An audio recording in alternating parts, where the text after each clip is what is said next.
بسم اللہ الرحمن الرحیم الحمد للہ رب العالمین والصلاة والسلام علی سید المرسلین محمد وعلی آلہ واصحابہ ومن تبعہم بإحسان الی یوم الدین وبعد۔ حضرات مشاہدین، ہم اب صحیح بخاری کا تعارف پیش کر رہے ہیں۔ کتاب کا پورا نام ابن صلاح کے نزدیک صحیح بخاری کا نام اس طرح ہے: الجامع المسند الصحیح المختصر من امور رسول اللہ صلی اللہ علیہ وسلم وسننہ وایامہ۔ لیکن حافظ ابن حجر نے حدیث الساری میں یہ نام بیان کیا ہے: الجامع الصحیح المسند من حدیث رسول اللہ صلی اللہ علیہ وسلم وسننہ وایامہ۔ سماج میں یہ کتاب صحیح البخاری کے نام سے مشہور ہے۔ اللہ کی کتاب قرآن کے بعد بخاری سب سے صحیح کتاب۔ یہ تفوق اور برتری متعدد اسباب کی بنا پر ہے۔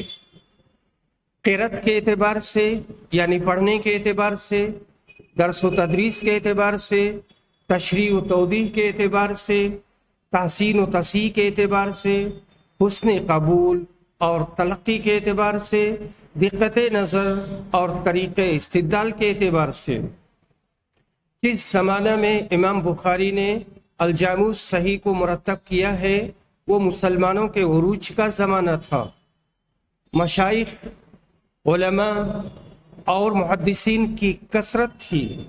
امام صاحب نے اسے امام احمد بن حنبل، علی ابن مدینی، یحییٰ ابن معین اور دیگر مشائخ کی خدمت میں پیش کیا۔ ان سب نے پسندیدگی کی نظر سے دیکھا۔ یہ ائمہ فن حدیث کے ماہر تھے اور اس کے اسرار و رموز سے واقف تھے۔ صرف 4 حدیثوں کے بارے میں تعامل تھا اور وہ بھی صحیح تھیں۔ ان سب نے اس کی صحت اور عظمت کی شہادت دی اور کہا: اصح الکتاب بعد کتاب اللہ، بخاری اللہ کی کتاب کے بعد سب سے صحیح کتاب ہے۔ بعض مغاربہ نے مسلم کو اصح مانا ہے، لیکن ان کی بات مسلم نہیں ہے۔ فقہی استنباطات اور حیرت انگیز تراجم ابواب قائم کرنے میں امام بخاری کا جواب نہیں۔ موطا کو بھی اصح الکتب کہا گیا ہے اور یہ صحیح ہے، پر یہ اصحیت نسبی اور اضافی ہے۔ اپنے زمانہ میں موطا اصح تھی لیکن اب بخاری ہے۔ پر سنائیات کے باب میں موطا کو فضیلت حاصل ہے اور ہر حدیث کے سارے طرق کو یکجا کرنے میں مسلم کو فوقیت حاصل ہے۔ امام مسلم نے ہر حدیث کی جملہ سندوں کو ایک جگہ اکٹھا کر دیا ہے۔ صحیح بخاری کے روات، اس کے روات مندرجہ ذیل ہیں، انہی کے واسطہ سے بخاری آئی ہے۔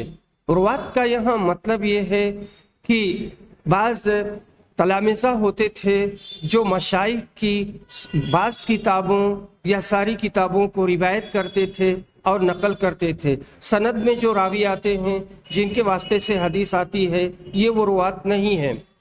حماد بن شاکر الفصوی، محمد بن یوسف فربری، ابو نصر معقولہ، ابراہیم بن معقل النصفی، اجازت سے ان کی روایت ہم تک پہنچی ہے۔ المستملی، ابو علی، ابو السکن، السرخسی، الجرجانی، کریمہ، الکسی۔ سبب تالیف، اس کے 3 اسباب بتائے جاتے ہیں۔ نمبر 1، امام بخاری نے دیکھا کہ حدیث کی بہت سی کتابیں لکھی گئی ہیں اور ان کے مصنفین نے ان میں ہر طرح کی حدیثوں کو ڈال دیا ہے۔ اس میں صحابہ اور تابعین کے فتووں کو بھی شامل کر دیا ہے۔ اس لیے امام بخاری کے دل میں یہ خیال آیا کہ حدیث رسول کی ایسی کتاب تیار کی جائے جس میں صرف رسول اکرم کی صحیح حدیثیں ہوں، کسی کی رائے اور فتویٰ کو نہ شامل کیا جائے۔ نمبر 2، ایک بار